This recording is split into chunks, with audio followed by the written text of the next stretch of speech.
Tribuners, jadwal F1 Powerboat Danau Toba 2023 mengalami perubahan setelah angin kencang memaksa pihak penyelenggara menunda sesi kualifikasi. Sesi kualifikasi F1 Powerboat Danau Toba sejatinya dijadwalkan berlangsung pada Sabtu 25 Februari 2023. Mulai pukul 15 hingga pukul 16 waktu Indonesia Barat.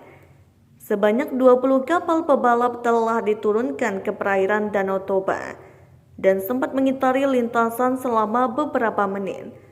Namun, angin kencang mulai berembus dari arah timur laut sehingga Race Director F1 Powerboat Danau Toba, Luis Ribeiro menunda sesi kualifikasi.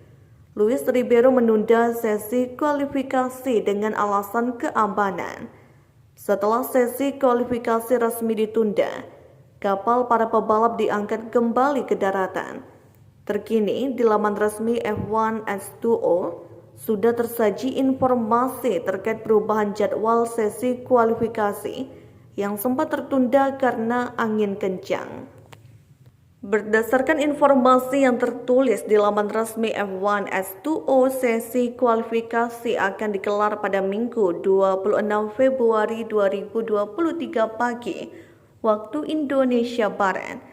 Rangkaian kualifikasi itu juga dikurangi menjadi satu sesi penting selama 45 menit untuk menentukan poin pole position trofi dan urutan awal balapan.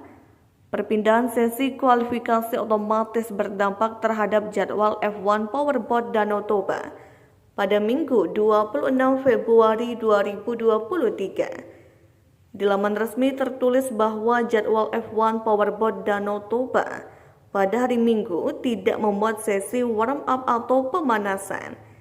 Jadwal F1 Powerboat Danau Toba pada Minggu 26 Februari 2023 tetap memuat dua sesi balapan.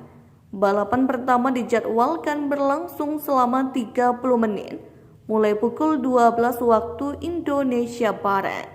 Sementara itu balapan kedua akan digelar sesuai jadwal semula, yaitu pukul 15 waktu Indonesia Barat.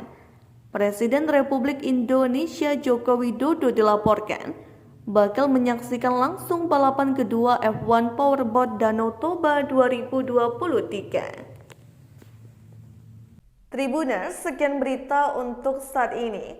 Terima kasih telah menyaksikan. Jangan lupa saksikan berita update lainnya hanya di YouTube Tribun Pontianak.